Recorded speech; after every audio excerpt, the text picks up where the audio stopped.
Every gambler knows that the secret to surviving. I don't wanna take advice from fools. You always won every time you placed a bet. Money, that's what I want.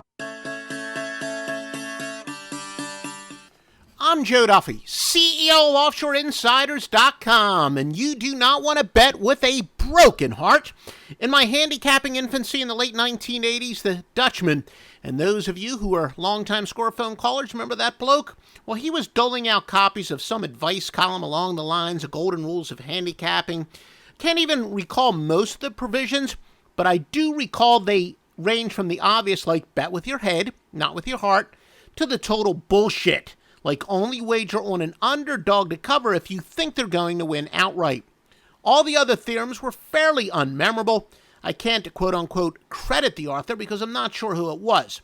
But stuff like that did go viral back then, however, previous to the high-tech overtaking the world. Going viral meant a 15th generation photocopied note changing hands.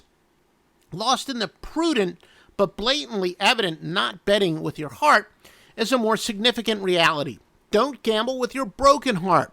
I'm distressed at how often I hear something along the lines of, quote, I refuse to bet on any game involving the Detroit Lions. Every time I bet on them, whether for or against, I get it wrong. Even though I haven't done an academic inquisition, the ensuing soliloquy generally reveals a very small percentage size.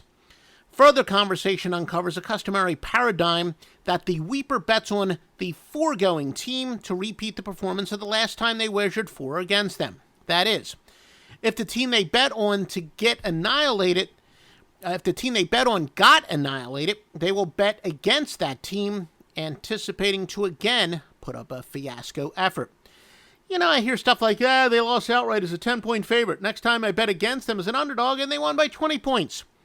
It's a familiar sounding shrieking of annoyance.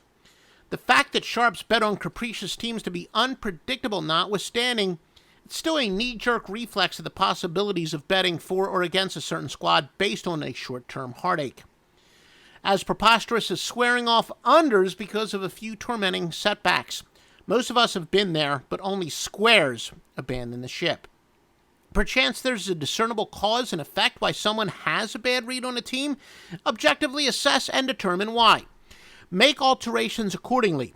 But if you're invoking your next bet based on how a certain team executed the last time you placed a bet on them, the only bad read you have is on how preposterous handicapping functions. And again, Joe Duffy's Picks is the anchor of OffshoreInsiders.com. Been winning since the 1980 score phone days. You've got everything you need at OffshoreInsiders.com. Please visit it each and every day before placing a bet.